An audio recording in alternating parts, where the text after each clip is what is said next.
Every year, Universal Studios put on a Halloween Scarefest in the name of Halloween Horror Nights. This year, I took the Action 4 along with me to put its low-light capabilities to the test.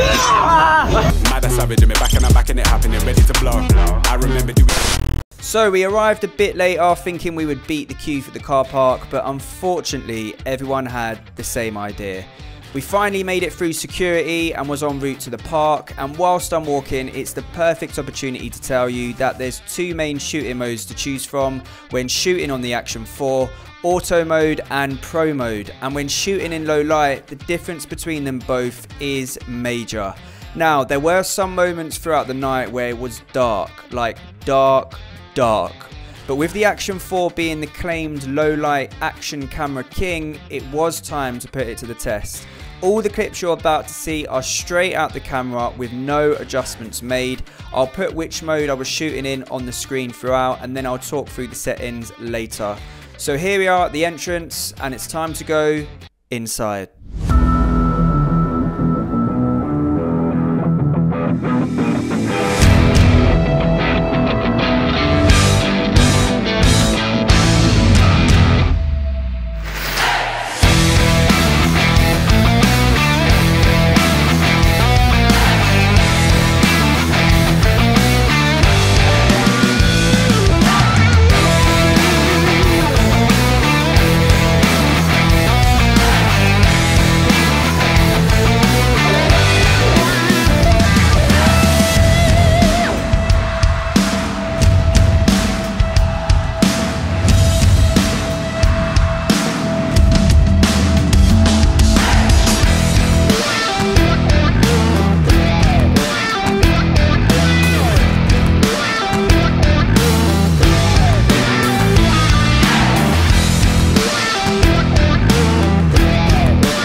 Okay, so I don't know if you've ever been to Halloween Horror Nights at Universal, but one of the biggest attractions, if not the biggest attraction of the night, is walking through the scare houses, even if you have to wait 2 hours to get in.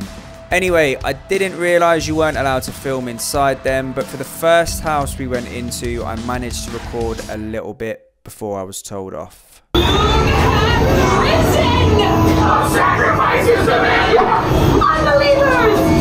The false Martin must pay! Let's go!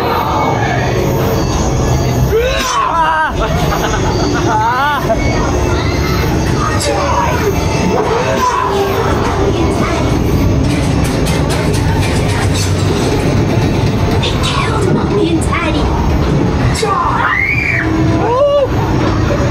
They killed Mommy and Daddy!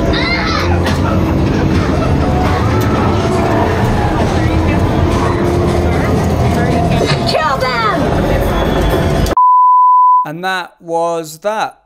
And with that, let's talk settings. Okay, so starting off with auto mode, the clip you're seeing on the screen right now is shot in auto mode, but as you can see, the stabilization is all over the place.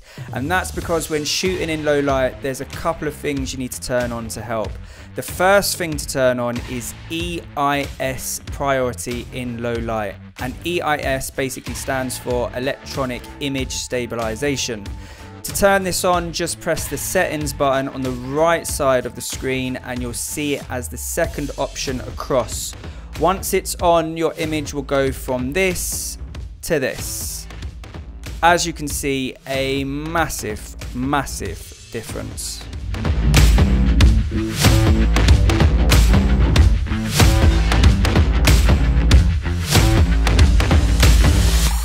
The second thing you need to turn on is low light image enhancement, which can be found directly underneath EIS priority.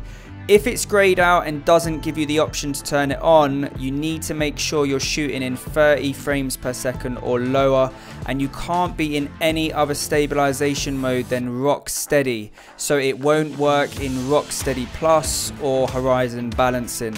Why, I hear you ask? Well, I have absolutely no idea.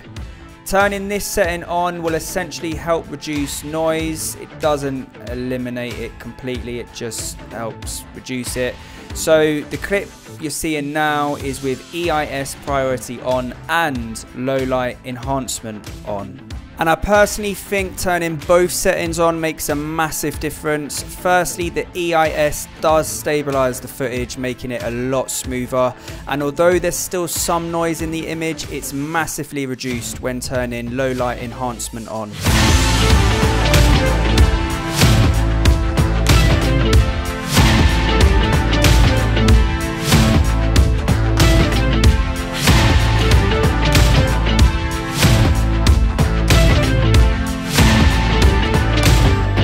And now we talk Pro. Okay, so all the clips you're seeing now are shot in Pro mode.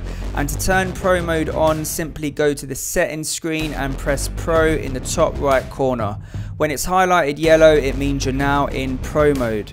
Unlike auto mode, you don't have the option to turn any additional stabilization on, but the rock steady will work just fine. The first thing we're going to look at is the ISO and shutter speed. So if you press the exposure button and then press auto, I'll explain why we're choosing auto in a minute, but once you've selected auto, you need to choose your ISO range. I personally wouldn't go higher than 100 to 3200 to save letting in loads of noise. 3200 is still pretty high and higher than I would usually go on a camera like this, but the noise isn't so noisy it's unusable. This clip here is set at 100 to 400 and you can see it's very, very dark. You can still kind of see things, but just about.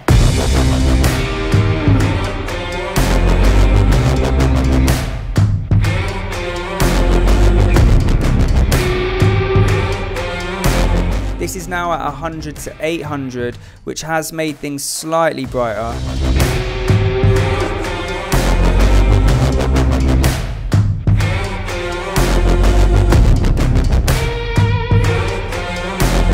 And now this is at 100 to 3200.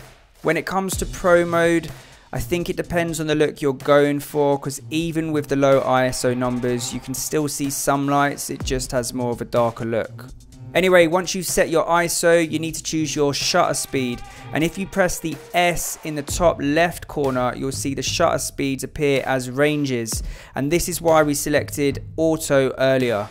I would personally just keep it at 100 to 8000, and doing this will let the camera decide what shutter speed to use based on how much light there is in the shot. Next, you want to set your white balance, and if you're unsure of what to set it at, then just press auto and see what number comes up, and then press manual and it will lock that number in. And last but not least, like in auto mode, you can turn on low light image enhancement to help the noise, but again, you must be shooting in 30 frames per second or lower and be in rock steady as the stabilization mode.